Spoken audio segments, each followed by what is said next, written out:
दादी से लेकर के पोते तक उसी नारे को लगा करके देश की जनता की आंखों में धूल झोंकने का कार्य कर रहे हैं। देश के अंदर सबसे अधिक समय तक कांग्रेस और उसके सहयोगी दलों ने शासन किया,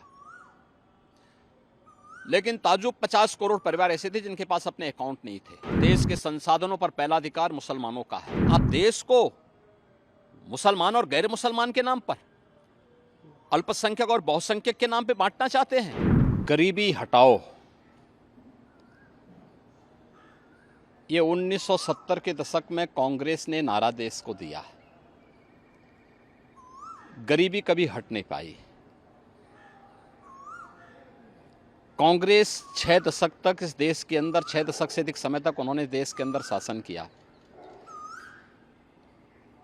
और इन 6 दशक से अधिक समय तक दादी से लेकर के पोते तक उसी नारे को लगा करके देश की जनता की आंखों में धूल झोंकने का कार्य कर रहे हैं।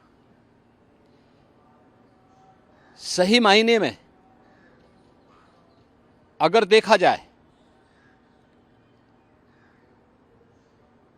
तो गरीबी हटाने और गरीब कल्याणकारी योजनाओं को ईमानदारी से प्रत्येक तबके को चेहरा देख करके नहीं, ईमानदारी के साथ बिना भेदभाव के हर व्यक्ति तक शासन की योजनाओं को, गरीब कल्याणकारी योजनाओं को, जनधन अकाउंट से हो, फ्री राशन की सुविधा हो, 5 लाख रुपए की स्वास्थ्य बीमा का कवर हो, हर घर में शौचालय बनाने का हो, हर घर में नल देने का हो, या फिर 4 करोड़ परिवारों को मकान देने का हो। अगर आप देखेंगे एक लंबी श्रृंखला है ये। 80 करोड़ लोग 4 वर्ष से लगातार फ्री में राशन की सुविधा का लाभ प्राप्त कर रहे हैं। 50 करोड़ घरों को, 50 करोड़ लोगों को, गरीब परिवारों को जनधन अकाउंट खोले गए। यानी आज़ादी के 70 वर्षों तक देश के अंदर सबसे अधिक समय तक कांग्रेस और उसके सहयोगी दलों ने शासन किया, लेकिन ताजुब 50 करोड़ परिवार ऐसे थे जिनके पास अपने अकाउंट नहीं थे।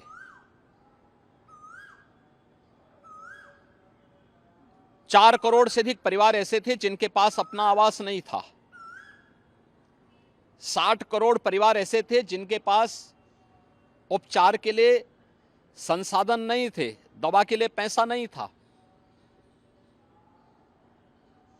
2.5 करोड़ परिवार ऐसे थे जिनके घर में बिजली नहीं जल पाई थी आजादी के बाद भी। 10 करोड़ से अधिक परिवार ऐसे थे जिनके पास रसोई का गैस के कनेक्शन नहीं थे। इतने लोग अगर कांग्रेस के कुशासन के कारण देश के अंदर वंचित थे, तो इसका दोषी कोई और नहीं, कांग्रेस और उसके साथ के सहयोगी हैं, उसके पार्टनर हैं, जिन्होंने देश की जनता जनार्दन को बदहाल रखा, नारा देते रहे। और इनके समय में जब कांग्रेस का ये परिवार सुपर पीएम बना हुआ था, डॉक्टर मनमोहन सिंह जी देश के प्रधानमंत्री थे, उन्होंने किसके इशारे पर कहा था कि देश के संसाधनों पर पहला अधिकार मुसलमानों का है। आप देश को मुसलमान और गैर मुसलमान के नाम पर, अल्पसंख्यक और बहुसंख्यक के नाम पे बांटना चाहते हैं।